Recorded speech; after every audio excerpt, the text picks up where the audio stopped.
আজব দেশের গল্পে আপনাদের স্বাগত। কচ্ছপ ও রাজহাঁস। একটি শান্ত পুকুরে দুটি রাজহাঁস ও একটি কচ্ছপ থাকত। তারা একসাথে খুব ভালো বন্ধু ছিল। কিন্তু গ্রীষ্ম এলে পুকুর শুকিয়ে যেতে লাগলো। রাজহাঁসেরা তখন বলল, আমাদের এখন দূরে কোথাও উড়ে যেতে হবে। কচ্ছপ এটা শুনে কষ্টে ভেঙে পড়ল।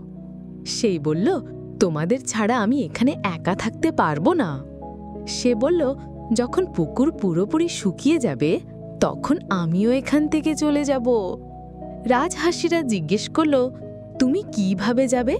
তোমার তো ডানা নেই, তুমি আমাদের মতো উড়তে পারো না। তবে দয়া করে তোমরা আমার যাওয়ারও কোনো একটা উপায় বের করো।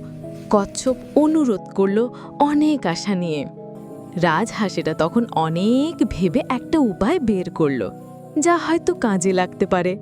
তারা বলল, আমরা তোমাকে একটি লাঠির সাহায্যে নিয়ে যাব, কিন্তু একটি শর্ত মানতে হবে। যখন আমরা আকাশে উড়ব, নিচে লোকেরা চিৎকার করবে, তুমি কিন্তু একটাও শব্দ করবে না। কচ্ছপ বলল, আমি কথা দিচ্ছি, আমি একটাও শব্দ করব না। সে দৃঢ় প্রতিজ্ঞ ছিল বন্ধুদের সঙ্গে যাওয়ার জন্য। কথা মতো কচ্ছপ লাঠির মাঝে কামড়ে ধরল, আর রাজহাঁসেরা দুই প্রান্ত ধরে আস্তে আস্তে আকাশে উড়ে গেল। তিন বন্ধু একসাথে গাছের উপর দিয়ে উড়ছিল এবং ধীরে ধীরে সব কিছুকে পিছনে ফেলে এগিয়ে যেতে লাগলো।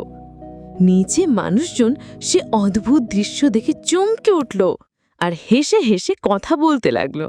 দেখো, কচ্ছপ রাজহাঁসদের সঙ্গে উড়ছে, কি মজার ব্যাপার। কেউ একজন হেসে চিৎকার করল। এই সব কথা শুনে কচ্ছপ গর্বে ভরে গেল। সে বলতে চাইল, দেখো কি বুদ্ধি করেছি। সে শর্ত ভুলে গিয়ে মুখ খুলে ফেলল এবং সঙ্গে সঙ্গে আকাশ থেকে নিচে পড়ে গেল। কচ্ছপ জোরে মাটিতে আছড়ে পড়ল এবং মারা গেল।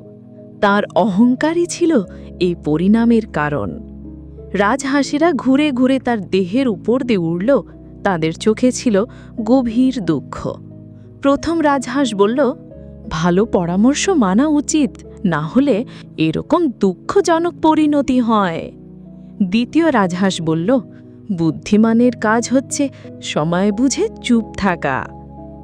গল্পটি দেখার জন্য আপনাকে ধন্যবাদ। যদি ভালো লাগে তবে লাইক দিন ও সাবস্ক্রাইব করুন।